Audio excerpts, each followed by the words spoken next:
Noong unang panahon, sa isang malawak na mapayapang lupain ng Visayas at Mindanao, may dalawang higante na kilalang kilala sa kanilang lakas at tapang.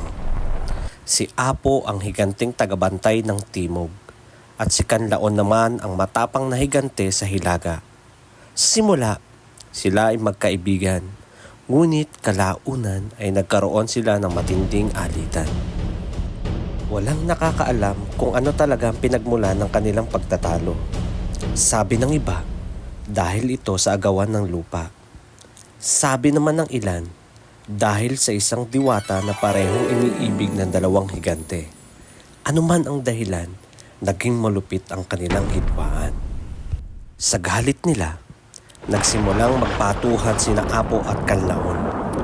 Kumuha sila ng malalaking tipak ng bato mula sa bundok, ilog at kahit sa ilalim ng lupa. Bawat bato ng kanilang inihahagis ay nagdudulot ng lindol, pagkawasak at ingay na parang kulog sa kalangitan. Tumagal ng 3 araw ang kanilang labanan. Sa tindi ng kanilang pagod at galit, sabay silang bumigkas ng mahika upang makapagbato ng pinakamatinding bato. Mga batong may apoy at kulog. Ngunit sa sandaling iyon, bumaliktad ang kanilang kapangyarihan. Tumama sa kanila mismo ang kanilang sariling bato. Gumuho ang lupa, nagdilim ang langit at sabay bumagsak ang dalawang higante sa lupa. Sa kanilang pagbagsak, lumindol at nagkaroon ng malaking pagbabago sa anyo ng daigdig. Sa lugar kung saan bumagsak si Apo, umangat ang lupa at naging bundok Apo. Tahimik ngunit matatag. Waring nagpapahiwatig ng kanyang muling kapangyarihan at kapahingahan.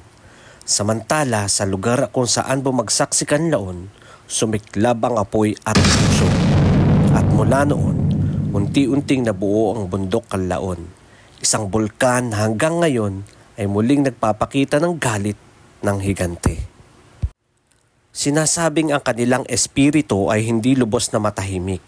Kaya tuwing umuugong ang bundok o sumasabog ang bulkan, palatandaan daw iyon na naalala pa nila ang kanilang huling laban. At iyan ang alamat ng bundok Apo at bundok Kanlaon.